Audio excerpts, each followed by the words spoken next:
So guys, today it's all about banga, and I intend to show you the difference between banga soup and banga stew for those of you that have been confusing both. Okay, so you can see my pot of banga is already on the fire cooking. That's my cow meat, and this is my cow towel. Okay, so I'm steaming my meat by adding the appropriate condiments, which is salt, maggi, onions, and fresh pepper. I'm going to give that a good stir and allow it to cook for some minutes.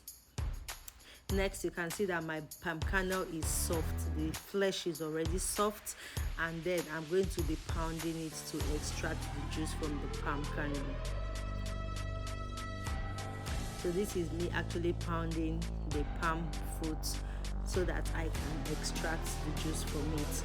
And here is the finished product after squeezing the juice out, and it is now ready for cooking. Okay, I've put in my stockfish and I'll allow it boil actually before adding my pomo. Okay, I'll allow the stockfish boil or before adding my pomo. Next, I'll go and introduce my cow meat. Yeah, my cow meat, and allow that to also cook for a while. And then I'll also go in with my cow towel, and I'll allow all of this cook and boil. Next, I'll add my nkonko, as it's called in my dialect. I don't know what it is called in yours. Okay, so I've added my ehuru, I've added my crayfish, I've added my already cooked mackerel fish, and I'm going to give it all a good stir and allow it cook until it gets boiled, and that's going to take like 5 to 7 minutes. Then next, I'll go in with my dry fish. I'm putting it now so that the fish doesn't get broken. Okay, and after adding my dry fish, I'll now go ahead and add my atama leaf. That's what it's called in my dialect. I don't know what's called in yours. So my soup is ready. So I'll go ahead and start preparing my banga stew, and this is the remaining banga extract. So I allow that cook until it comes to a boil, and then I'll introduce my already blended onions, and that is also me introducing my fresh tomato and my blended tatashe and shombo pepper mix. Okay, so I'm going to stir all of that up for a while for everything to mix up properly. Cover my pot and allow that cook until it comes to a boil. Okay, yes, you can see my pot is boiling, so I'm going to give that a good stir, and then I'll go ahead and add my meat.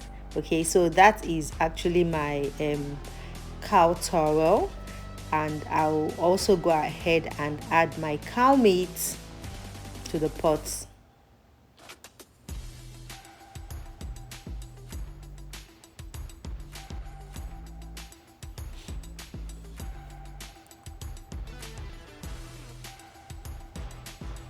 And that's my salt, that's my ehuru,